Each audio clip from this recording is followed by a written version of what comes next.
Salam anti korupsi. Pada kesempatan kali ini saya ingin membahas mengenai korupsi yang membuat saya terenyuh ya. Karena saking teganya seorang koruptor, mereka korupsi dana bantuan bagi korban bencana alam.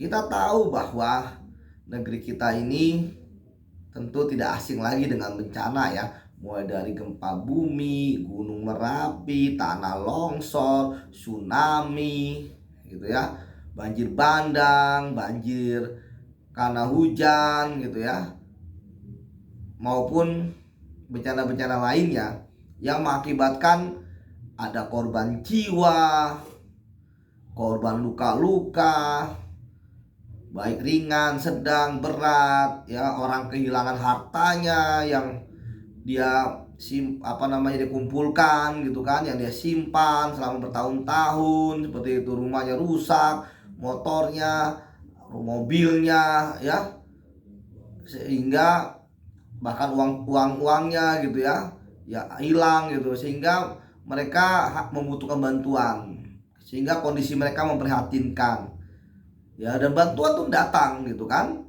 dari perorangan, dari pemerintah, dari LSM, NGO, bahkan dalam skala yang bencana besar dari asing gitu ya. Artinya semua berbondong-bondong untuk membantu, karena tahu bahwa orang korban itu tuh jangankan uh,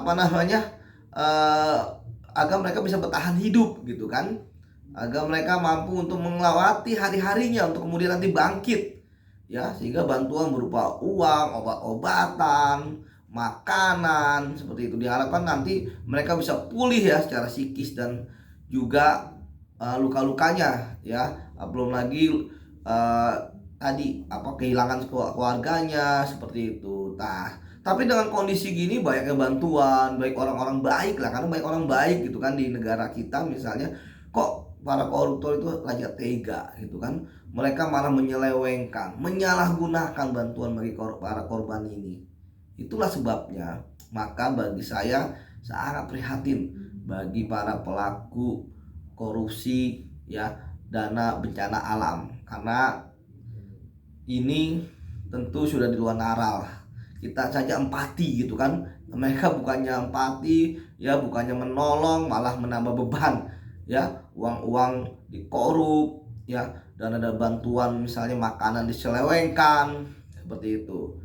Kemudian dana pembangunan infrastruktur juga diselewengkan, dikorupsi gitu kan, menerima suap agar yang menang tender siapa gitu. Jadi sekali lagi, cukuplah bagi para pelaku tindak pidana korupsi, janganlah mengkorup ya uang para korban bencana alam ya. Harus kita prihatin gitu kan, bagaimana jika itu menimpa kita. Dan yang paling penting adalah memang hukuman bagi para pelaku tindak pidana korupsi itu baru bisa ada ancaman maksimalnya ya, hukuman mati. Tapi kalau itu dalam skala nasional ya, bencana alamnya. Kalau misalnya masih skalanya bukan nasional ya, ya itu masih pakai